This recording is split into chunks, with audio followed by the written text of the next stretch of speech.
ọ̀nà àbáyọ rèé o fún gbogbo àwọn tó bá kúrú púpọ̀ tí wọ́n sì fẹ́ ga sí. Ọkùnrin kan ti dán wò ó sì ti ga sí fún ìwọ̀n bàtà 5. Ọkùnrin kan ló ń la ìwà ìgbóyèsí àti ìwà fífi ojú burúkú wò ní àwùjọ látàrí wípé ó kúrú púpọ̀. Bí àwọn ènìyàn ṣe ń fojú burúkú wo òun, bẹ́ẹ̀ ni inú òun bàjẹ́ ní jojoojúmọ́ pẹ̀lú ìlàkọjá lóríṣiríṣi. Ó ní púpọ̀ nínú àwọn obìnrin tí òun bá pè ni wọ́n máa ń fi òun ṣe yẹ̀yẹ́ lórí wípé òun kúrú.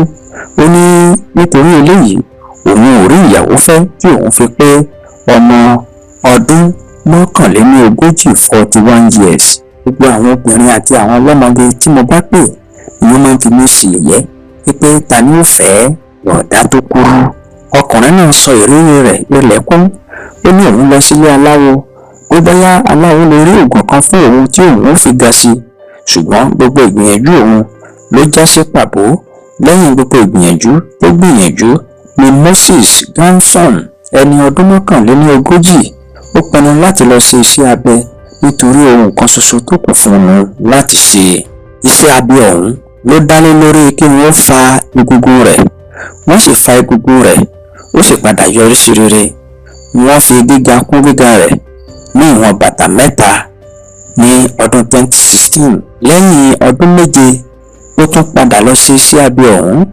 Wọ́n sì tún fi gíga rẹ̀ kún sí ní ìwọ̀n bàtà 5.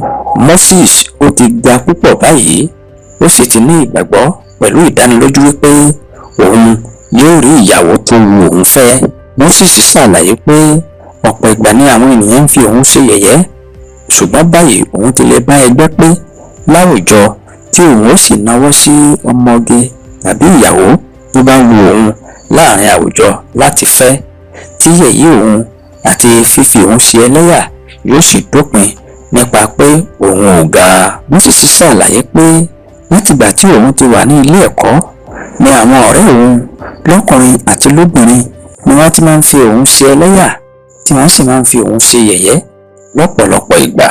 Ó ní òun ò fìgbà kan ní inú dídùn rí látàrí wípé òun jẹ́ ẹni tó kúrú. Ẹ má gbàgbé láti bá wa subscribe kì í dánwó ènìyàn rárá. Níbi tí wọ́n kọ subscribe sí, ẹ tẹ̀ kẹ́ fi bá wa subscribe.